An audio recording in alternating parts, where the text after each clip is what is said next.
Nga marinkha ngauba.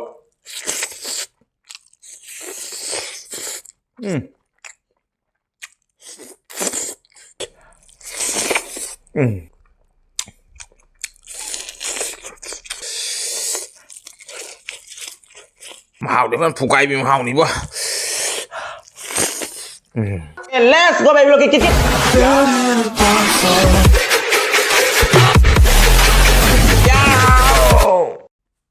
Hai maya minta mentang sih ono video fudu lah sering ngasih kirim maten cana itu maya yang tak bina segi maten yang makan sih kita tahu jadi ko segi iru mau mulai jere segi koi ngai kangau mulai jere ngai mati koi ngai marinkha kangau mulai jere hai tare spesial one segi keno jere koi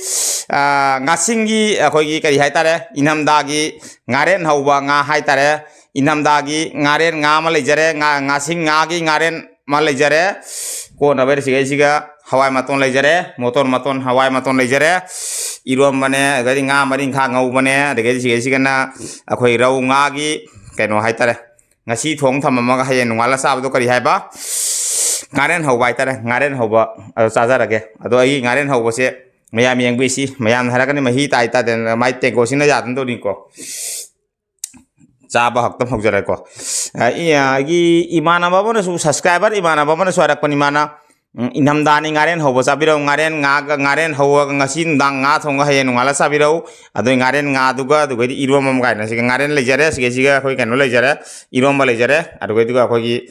nga marinkha kangau haitare khoi gi marum pak makok maru tawna punjal nga marinkha ngau ma lejare ko na bare siga motor mangol motor gi kari hadne hawaimaton motor gi mana mangan mana hawaimaton puno mak punjal le sab haurage wajam nga ngaroge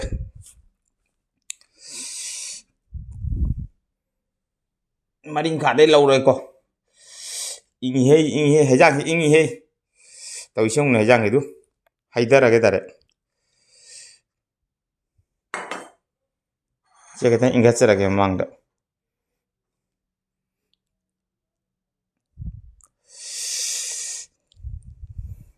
howduri du anauba akhoi motor ka mangan ga jauri is kaino ni ingres kai ju furi lilak tre ngasi di ayu gasi furi li tre ko ingres ga ju furi suli lak tre ngasi furi sudo khare akhoi di kari hayo ni nganging tre bikonda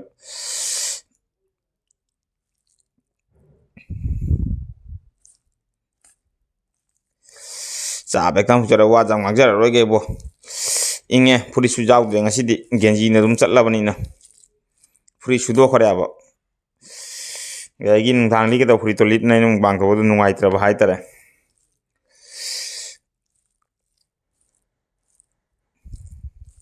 inak ta yam lang ju no khara dingal le ngasi video sem ngan ba theng bai gi video sem da muk thieng e mungal li hai ba ngam de ado pung tara gi mapan gi mamang dari siam deko pung mapan matung tara matung ko siam ngada mara mo tadi pung manga ka tawa jawri nungala koi pung manga ka do mayam tumnari adu video siami upai leite ngaren sina akoi ngasingi ngaren niko ngarang thongjagi bani ngarang thong ngasi chadori mi imai pima aduru yam chaba no metro ka let's go look kit ya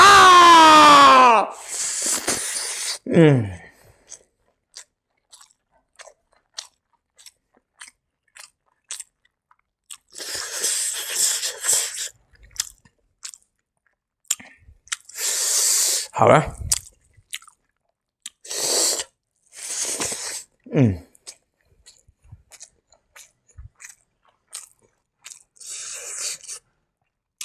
，nga marinkha ngauba,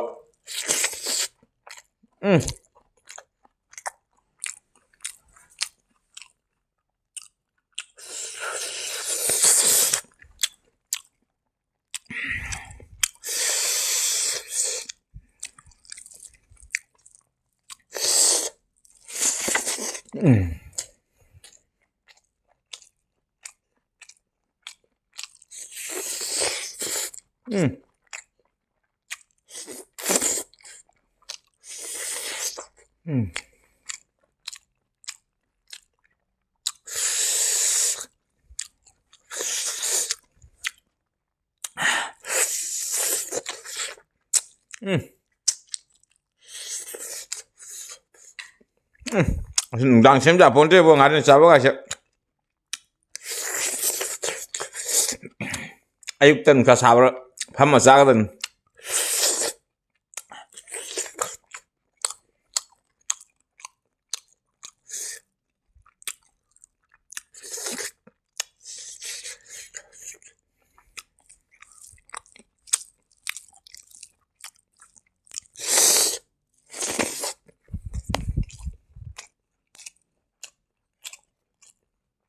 eronba lawga mahi kangya mahi mo jawde eronba mahi jawde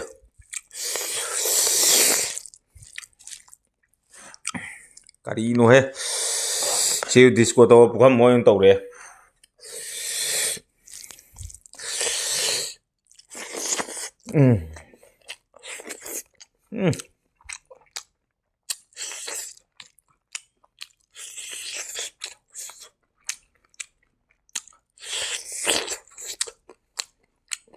mahal dia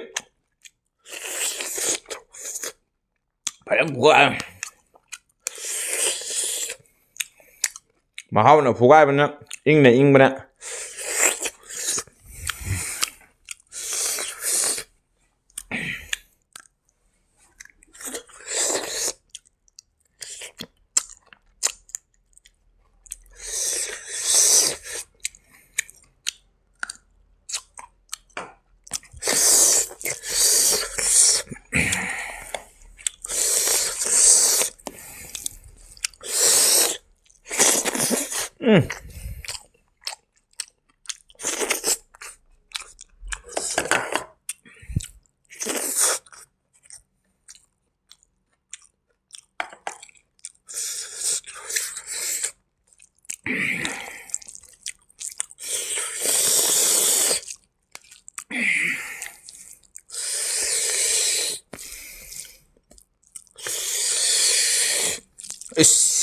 kadang ing he kadang ing basiga ngaren cara ngaren jadi hoi ing khela lore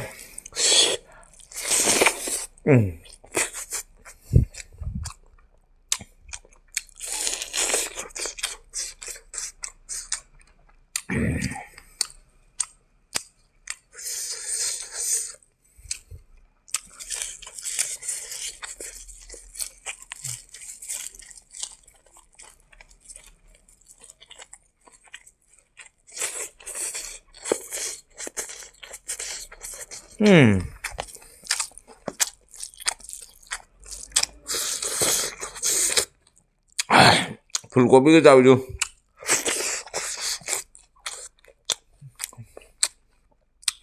hawaimaton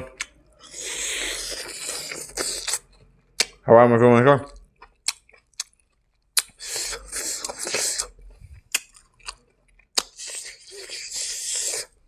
bangan lesai hari ni pasang hari ni haca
kari kuau ni wah 인중이야. 하우스아우라. 이러면 sama ibu dah. Mai badan pukai dia ni.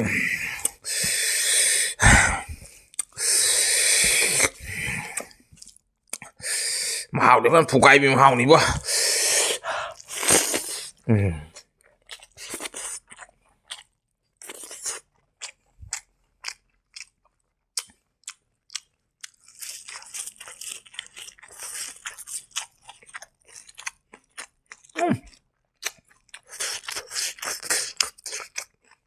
Vậy chứ mà không.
Isinya tak apa puktal liba.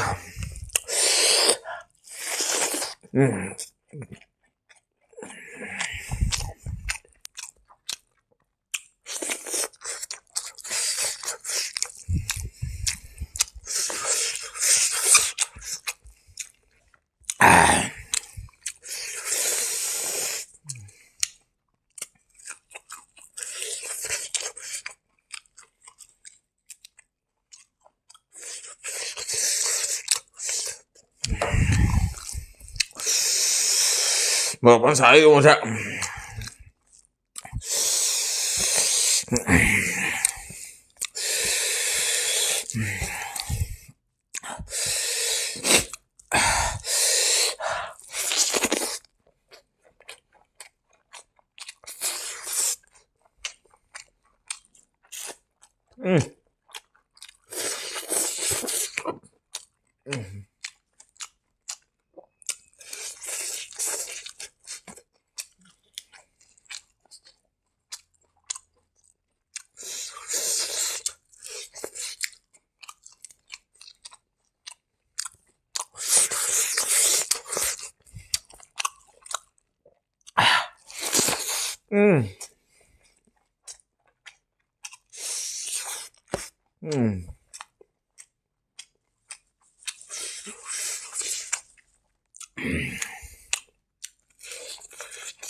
뭐 잘해.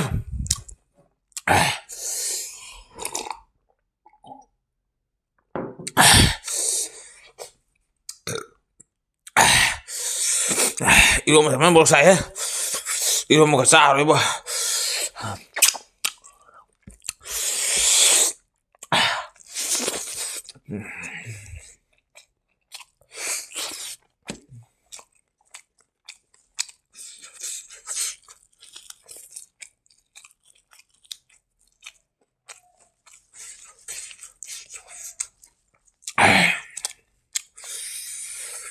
젤리에도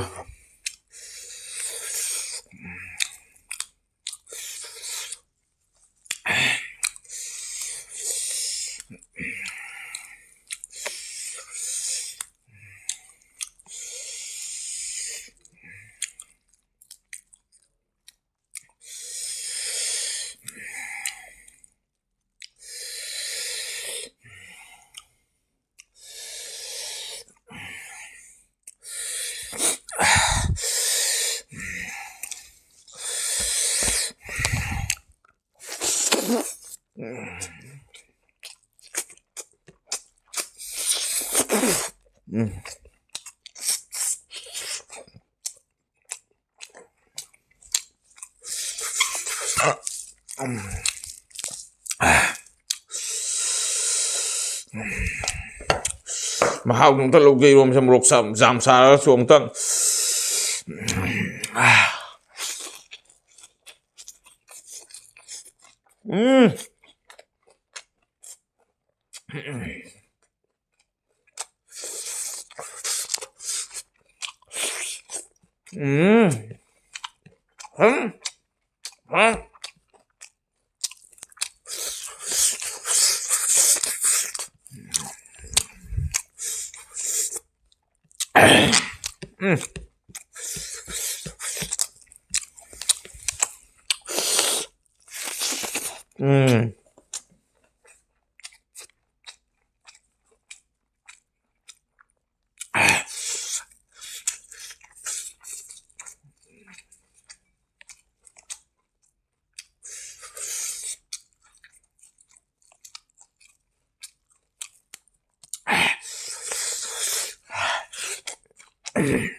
một con sợi á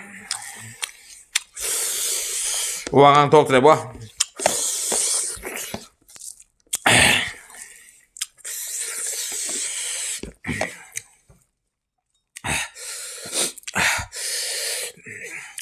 mà hào nó mà phụ gai bên này rất là hào đấy một đồ cái bản xà đấy hết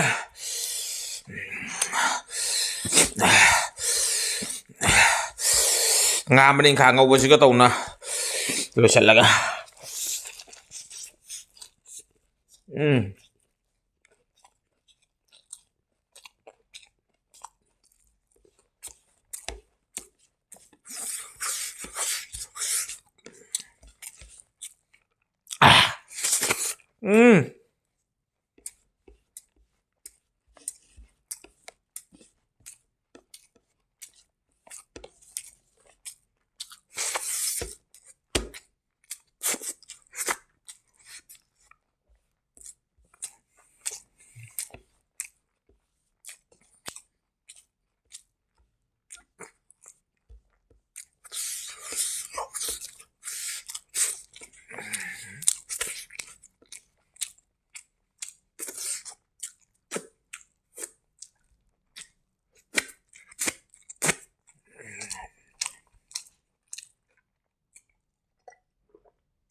Padahal haure. Nguruk tuh besar deh. Aduh memang cam tuh loh, memang tangga video lo, channel video yang mana ada kali like share komen tuh bokap pikir orang cerita cak baca cina kelihatan cerita sebut subscribe tuh muter nabi rokok ketreng, lalu bokap pikir orang, aduh di suami menak deh, nggak ingin video tamu, nih kenapa? Aduh kamu kasih subscribe tuh muter nabi rokok ketreng, lalu bokap pikir orang, hari yang lagi baca sister brother memang mana kali terbiasa kata tadi, memang nusib itu lagi video sih bu, sasar, kamu kasih hati bu. Asyik ada memang kan ada bersang lalu terus ngasih video, kau sadar kini video orang pernah ngasih bye bye, murung nama iya udah bye bye.